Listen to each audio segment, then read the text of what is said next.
வினையாக இருப்பான். நம்ம என்ன பண்ணமோ அது நமக்கு திருப்பி 100 மடங்காக வந்து சேரும். இதை பற்றி தான் இந்த கதை பார்க்க போகிறோம். வாங்க என்ன கதைன்னு பார்த்துட்டு வந்துடலாம்.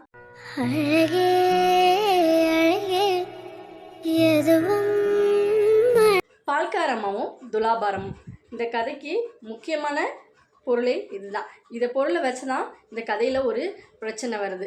என்ன பிரச்சனைங்கிறத பார்க்கலாமா? பால்கார அம்மா வந்து தினமும் பால் விற்று மீதி இருக்க பாலை வச்சு வெண்ணெய் செய்து வெண்ணெய் வியாபாரம் செய்துட்டு வந்தாங்க. தினமும் 1 கிலோ சீனி வந்து பலசரக்கு வியாபாரிகிட்ட வாங்குவாங்க. அந்த பலசரக்கு வியாபாரிகிட்ட வாங்குகிற சீனியை வச்சு தான் இந்த அம்மா கிட்ட வந்து துலாபாரத்தில் எடைக்கல் இல்லை. அந்த எடைக்கலுக்கு பதிலாக அந்த 1 கிலோ சீனி பாக்கெட்டை வச்சு இவங்க வெண்ணெயை எடுத்து நிறுத்து கொடுப்பாங்க. இந்த பலசரக்கு வியாபாரி தினமும் 1 லிட்டர் வெண்ணெய் வாங்கி அதை பகுதியாக பிரித்து 100 கிராம் 200 கிராம் அந்த மாதிரி பாக்கெட் செய்து தன்னுடைய பலசரக்கு கடையில் வைத்து வியாபாரம் செய்துட்டு வந்தார். இப்படி நாட்கள் போக போக ஒவ்வொரு நாளும் இந்த அம்மா வந்துட்டு 1 கிலோ சீனி வாங்குறதே வழக்கமாக வச்சுருந்தாங்க. இந்த பலசரக்கு வியாபாரி 1 லிட்டர் வெண்ணெய் வாங்குவதை வழக்கமாக வச்சுருந்தாங்க. இந்த வெண்ணெய் வாங்கி இவர் பார்சல் போட்டு விற்கும் போது ஒரு நாள் என்ன பண்ணார், எடை கம்மியாக இருக்குது அப்படின்னு சொல்லிட்டு இந்த பலசரக்கு வியாபாரிகிட்ட ஒரு சந்தேகம் வந்துச்சு. இந்த சந்தேகத்தை தெளிவுபடுத்தணும் அப்படிங்கிறதுனால மறுநாள் பால்கார அம்மாட்ட போய் 1 லிட்டர் வெண்ணெய் வாங்கிட்டு வராரு. இந்த வெண்ணெய் என்ன பண்ணுறாருன்னா மொத்தமாக இருக்கும் போதே அதை போய் எடை போட்டுடலான்னு சொல்லிட்டு தங்கிட்ட இருக்கிற தராசில் எடை வைக்கிறாரு. எடை வைக்கும் போது அதில் வந்துட்டு 800 கிராம் தான் இருக்குது.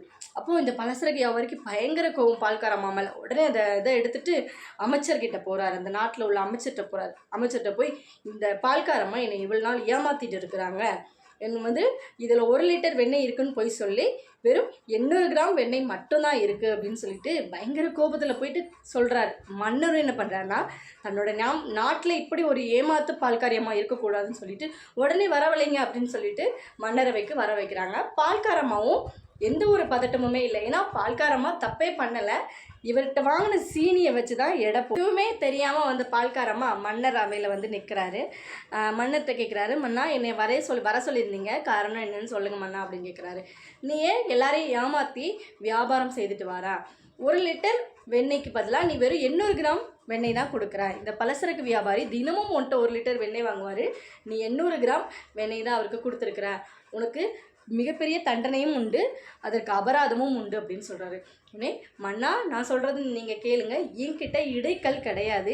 இடைக்கல் இல்லாத காரணத்தினால பலசரக்கு வியாபாரி கடையில் வாங்கின 1 கிலோ சீனி பாக்கெட்டை வைத்து தான் நான் வந்து அவருக்கு 1 லிட்டர் வெண்ணெய் கொடுத்தேன். என்கிட்ட வாங்குகிற எல்லா மக்களுமே கம்மியான அளவில் நான் பால் அளக்கிற உலக்க வச்சு தான் நான் அளந்து கொடுப்பேன், 100 கிராம் 200 கிராம் அப்படின்னு சொல்லிட்டு 1 லிட்டர் வாங்குகிற அளவுக்கு எனக்கு பெரிய வியாபாரி அப்படின்னா பலசரக்கு வியாபாரி மட்டும்தான்.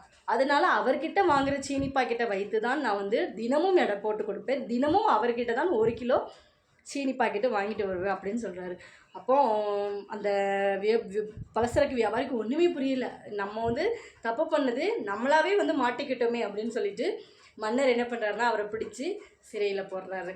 அப்போ தான் அந்த வியாபாரிக்கு ஒன்று தோணுது, நம்ம வினை விதைத்தால் கண்டிப்பாக வினையை தான் அறுப்போம். நம்ம யாருக்காவது ஒருத்தங்களுக்கு கெட்டது பண்ணதுன்னு நினச்சி நம்ம பண்ணுவோம், அந்த கெட்டது வந்து ஏதாவது ஒரு வழியில் வந்து நம்மளை சேர்ந்துடும். இந்த மாதிரி கதைங்களுக்கு நம்ம சேனலை சப்ஸ்கிரைப் பண்ணி வச்சுக்கோங்க, சப்போர்ட் பண்ணுங்கள்.